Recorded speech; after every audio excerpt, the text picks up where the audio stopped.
क्या आप जानते हैं कि लौंग हमारी बॉडी के लिए कितना अच्छा है। इस वीडियो में मैं आपके साथ शेयर करूंगा कुछ फैक्ट्स और बताऊंगा कि क्या होगा बॉडी में अगर आप डेली सिर्फ एक लौंग खाते हैं। आप कोई हर्बल टी पी रहे हैं, कोई कावा बना रहे हैं तो आप उसमें डाल सकते हैं। घर में खाना बनता है तो उसमें जरूर डालिए, या आप वैसे ही एक लौंग मुंह में रख के चबा सकते हैं। थोड़ी देरी से मुंह में रखें, चबाएं और फिर निगल लें। लौंग का इस्तेमाल दुनिया भर में इतनी ज्यादा चीजों में किया जाता है कि मुख्तलिफ रिसर्च के इदारों और दवाइयां बनाने वाली कंपनीज ने इसके इस्तेमाल के 130 के करीब पेटेंट्स करवा रखे हैं। पेटेंट का मतलब ये है कि सिर्फ उसी अदारे के पास इसके खास इस्तेमाल के राइट्स होंगे। मेडिकल और हेल्थ में, एग्रीकल्चर में, कॉस्मेटिक्स में, इंडस्ट्रियल यूज में सिर्फ वही अदारा इसे अपनी प्रोडक्ट्स में इस्तेमाल कर पाएगा जिसके पास इसका पेटेंट मौजूद है। लौंग पे बहुत सी रिसर्च मौजूद है। ये नेचुरल पेन किलर है। लौंग में एनाल्जेसिक प्रॉपर्टीज पाई जाती हैं, मतलब ये दर्द कम करता है। इसका जो सबसे ज्यादा इस्तेमाल किया जाता है वो है दांत के दर्द में। और जब हम इसके फायदे की बात करते हैं तो इसकी वजह इसमें पाया जाने वाला एक एसेंशियल ऑयल है। लौंग के तेल में मौजूद एक फाइटोन्यूट्रिएंट, एक केमिकल जिसका नाम है यूजनॉल। ये ऑयल आपको सेपरेटली भी मिल जाता है मार्केट से, आप इसे खरीद सकते हैं। लौंग की जो खुशबू है, जो इसका फ्लेवर है, वो इस ऑयल की वजह से है। और ये यूजनल कंपाउंड, आप इसे प्लांट बेस्ड केमिकल भी कह सकते हैं।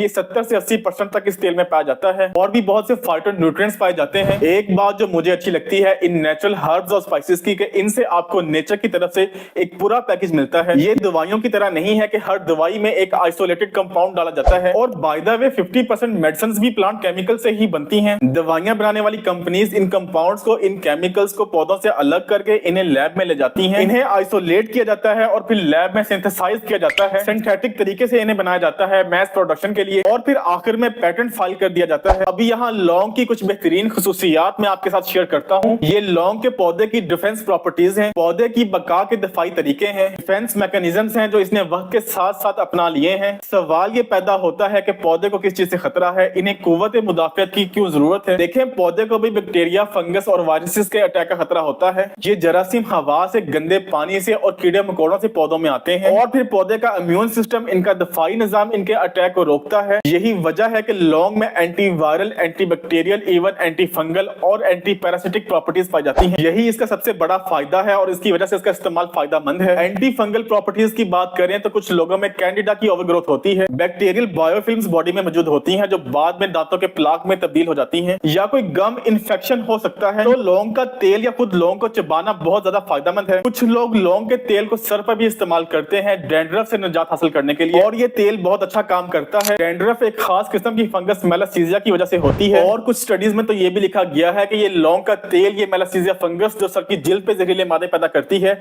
इन्हें कम करता है। टॉक्सिन्स को कम करता है जो Malassezia fungus as a bio product बनाती है। लौंग पे की गई रिसर्च में ये लिखा गया है कि जब आप इसे किसी एंटीबायोटिक के साथ खाते हैं तो इस एंटीबायोटिक की MIC वैल्यू 1000% तक बढ़ जाती है। MIC वैल्यू किसी एंटीबायोटिक की वो कंसंट्रेशन है, वो डोज है जिसपे बैक्टीरियल ग्रोथ रुक जाती है। इसका मतलब ये है कि किसी इन्फेक्शन को रोकने के लिए बहुत कम एंटीबायोटिक चाहिए होगी अगर उसकी MIC वैल्यू ज्यादा है। जितनी हाई MIC वैल्यू होगी उतना ही ज्यादा उस ड्रग का इफेक्ट होगा। और आप जानते हैं कि जितनी ज्यादा एंटीबायोटिक खाई जाती है उतना ही मजीद बॉडी इसके खिलाफ मुजाहमत पैदा कर लेती है, रेजिस्टेंट हो जाती है। बॉडी के बैड बैक्टीरिया, बीमारी पैदा करने वाले जरासीम स्ट्रॉन्ग हो जाते हैं, और इससे गुड बैक्टीरिया जो अच्छे जरासीम है इनकी पॉपुलेशन भी कम हो जाती है। यहाँ बैक्टीरिया की बात हो रही है, एंटी माइक्रोबियल प्रॉपर्टीज की बात हो रही है, तो एक और रिसर्च की गई लौंग के तेल पे, ये कैसे एच पाइलोरी की ग्रोथ को रोकता है। एच पाइलोरी बैक्टीरिया मैदे के अल्सर और गैस्ट्राइटिस की वजह बनता है। लौंग इन अल्सर्स को, गैस्ट्राइटिस, इंडाइजेशन, ब्लोटिंग और गैस को रोकता है। फिर उसके बाद ये जो फाइटोन्यूट्रिएंट है इसमें यूजनॉल, ये बॉडी में एक एंजाइम मोनोमिनॉक्सीडेज के एक्शन को रोकता है। एंजाइम इनहिबिटर के तौर पर काम करता है। इस एंजाइम एक्शन को रोकने से बॉडी में न्यूरोट्रांसमीटर्स जैसा कि डोपामिन, सेरोटोनिन, नॉरएपिनेफ्रिन, ये सारे मूड को बेहतर करने वाले न्यूरोट्रांसमीटर्स हैं, इनकी तादाद बढ़ती है। ये केमिकल्स हैं बॉडी में जिनके होने से मूड अच्छा होता है। डिप्रेशन और एंजाइटी कम होती है। लौंग के एंटी इंफ्लेमेटरी इफेक्ट की बात करें तो ये आर्थराइटिस के लिए अच्छा है। कुछ स्टडीज में लौंग की एंटी कैंसर प्रॉपर्टीज का भी जिक्र किया गया है, specifically lung cancer. Chinese traditional medicine में इसे पिछले 3000 सालों से इस्तेमाल किया जा रहा है। सदियों से ये हमारे खाने का हिस्सा रहा है। बड़े सगीर पाको हिंद में जो खाना बनता है इसका ये अहम जुज्व है। कुछ एहतियाती तदाबीर की बात करें तो जो औरतें प्रेग्नेंट हैं और जो माएं बच्चों को अपना दूध पिलाती हैं वो इसे ना खाएं। लौंग की बजाय अगर आप लौंग के तेल का इस्तेमाल करते हैं तो उसकी जो रिकमेंडेड डोजेज है वो है 2.4 mg पर किलोग्राम ऑफ बॉडी वेट। इसका मतलब ये है कि अगर किसी का वजन 70 किलो है, 70 को 2.4 के साथ अगर आप जरब देंगे तो आपके पास आपकी रिकमेंडेड